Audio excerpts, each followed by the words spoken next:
operations and safety for Schofield Middle School for the 2020-2021 school year. We cannot operationalize love, care, and concern as it relates to our students here at Schofield. But what we can do is operationalize safety and shared responsibility. And that brings us to our New Year focus, which is safety, habits of mind and body. And as educators, we have three roles that we will play in this. We will serve as builders, developers, and protectors. The importance of protocols. First, let's look at the definition. The official procedure or system of rules governing affairs of state or diplomatic occasions, which means steps to follow during this unprecedented time. Examples of protocols that we have in place are screening, students sign in and out, classroom entry and exit, hallway transition, the proper way to wear a mask, the new norm for lunch, as well as our cohort system, which consists of blue days and red days. At Schofield Middle School, our staff is dedicated to assisting students on arrival each and every day, as well as help to unload buses and navigate our building for success. We will have four areas that we will pay attention to as it relates to COVID-19. If a staff or student is ill with symptoms related to COVID-19, the school nurse protocol will be activated. Staff or students who present symptoms consistent with COVID-19 will be sent home. A case report form will be completed for each and every staff and student who has a positive lab test of COVID-19 or who have shown consistent signs of COVID-19. Any student or staff who appears to have symptoms that possibly could be COVID-19 will be instructed to contact their primary care physician for an evaluation. Again, we are encouraging social distancing.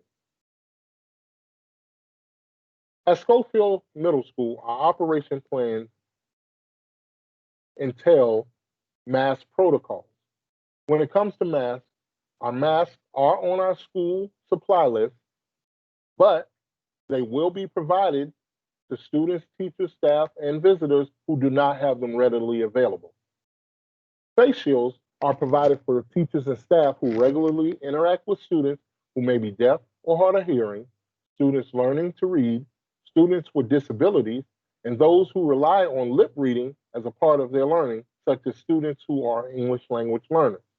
We will ensure that students and staff are aware of the correct way to wear a mask. We want to make sure that they are secure on your face, as well as cover your nose and mouth. We will also ensure that teachers, staff, and students are aware that they should wash their hands on a regular basis or sanitize their hands using a hand sanitizer that contains at least 70% alcohol. We will ensure that students, teachers, and staff are also aware that they should not touch their face mask. But if they do, they should wash their hands with soap and water or sanitize their hands.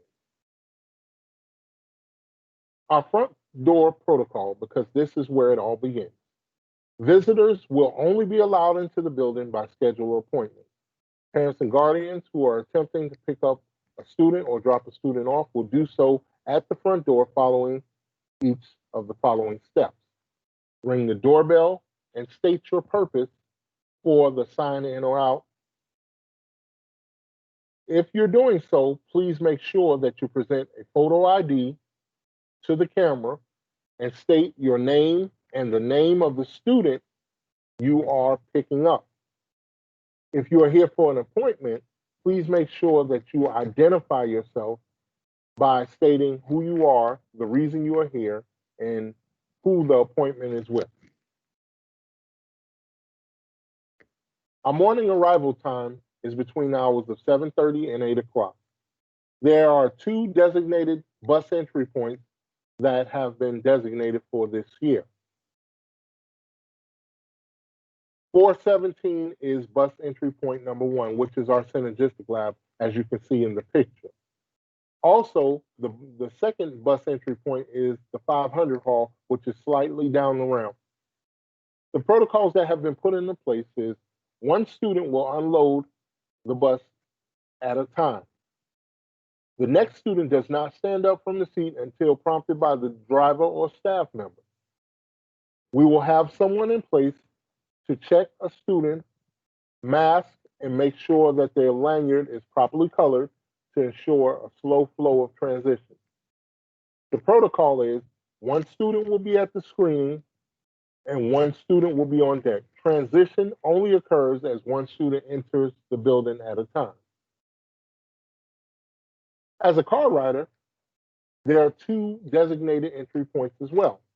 The 300 hall, which are 8th graders only, and the 200 hall, which are 7th graders only. Cars may begin unloading at 7:30. Remember, we are unloading one car at a time, one student at a time at the front door, as you can see at the top right-hand side. That's the main entry. We will have staff out there to direct the flow of the car riders to make sure they understand which entry point they are going to. Also, these staff members will have a process in place to check to make sure they have on a mask, they're properly fitted, and they also have the proper color lanyard for the selected day. And to also ensure that transition happens one student at a time. This process will allow for social distancing as well by allowing students out of their cars one person at a time. Walkers. Walkers will follow the same protocols as car riders. For walkers, the first entry point for 7th graders will be the 200 hall. For 8th graders, it will be 300 hall. Again, our flow monitors will make sure that you have on a mask, it's properly fitting, and you have on the proper lanyard for the selected day. Breakfast will be served from 7:30 to 8 o'clock in the cafeteria. We will have a staff member at the entry door, and please understand that all breakfast will be pre-bagged. Upon entry into the cafeteria, one of our food service workers will ask the student for their student number. The worker will enter the number and then the student will then proceed to the bagging station. We will have another food service worker that will hand the student the bag and then they will make their way to the exit door of the serving portion. There we will have a staff member that will direct the student on which table to sit at, and please understand there are only 3 students per table and it will be staggered seating. Students will be dismissed from the breakfast table one student at a time. They will deposit their trash before exiting, and then a staff member will make sure that they have their mask on, it's properly fitted, their lanyard is out and visible, and then a pass will be given for them to report to class. Late bus arrivals will be served breakfast in room 417 or 415. Students will follow the same protocol. They will check in through a student log that a staff member will be administering.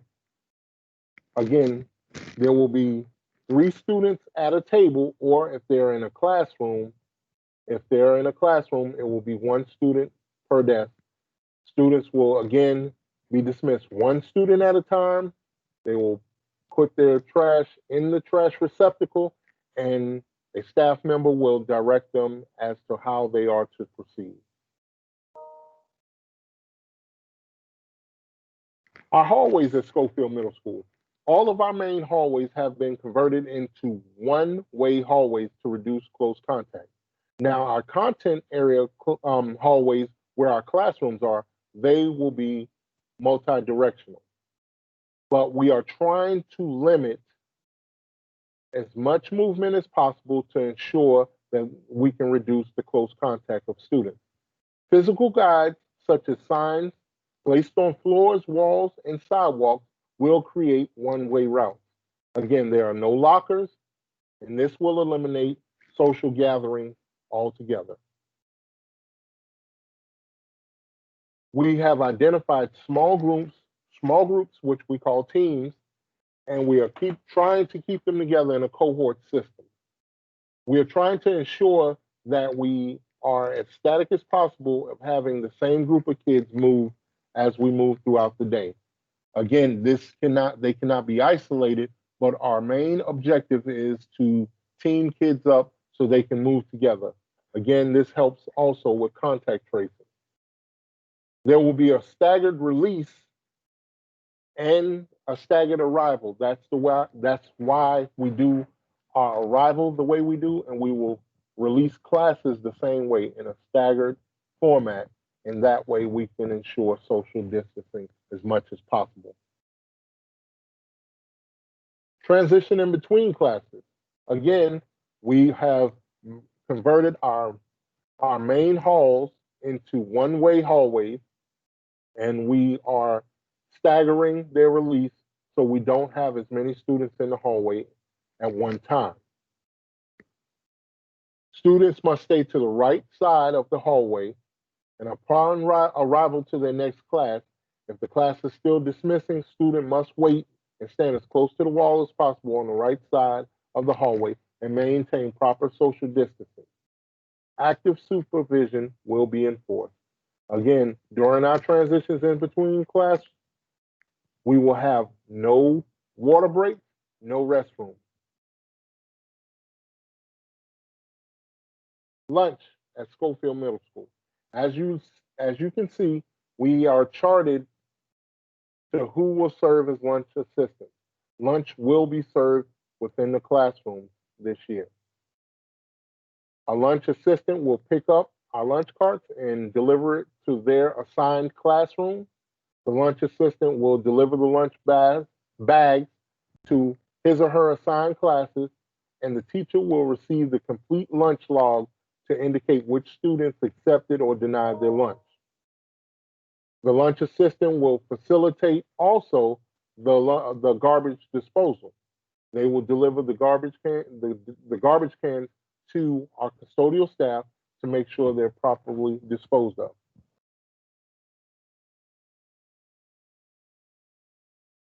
Bathroom visits between classes.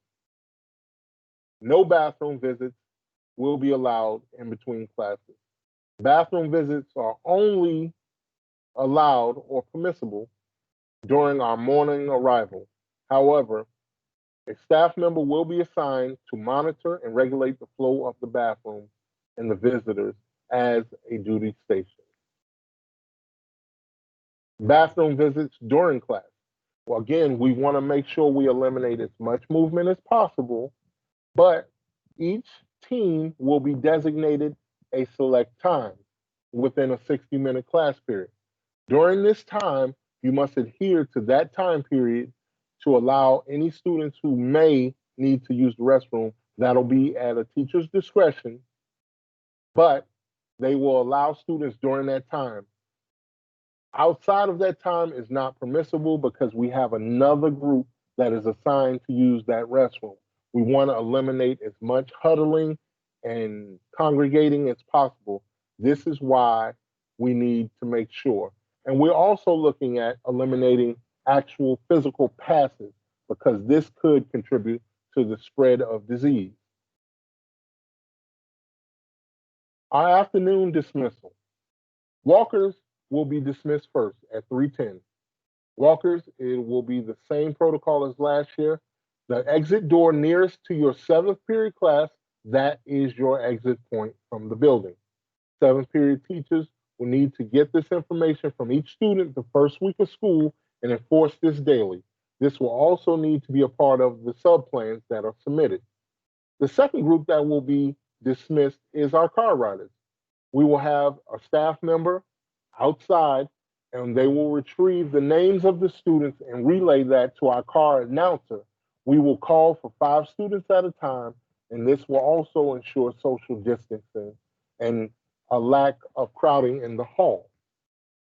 Again, we will have a communicator out on the car loop, and we will have a car announcer, and they will call students, 5 students at a time. So we need to make sure that we are attentive during this time.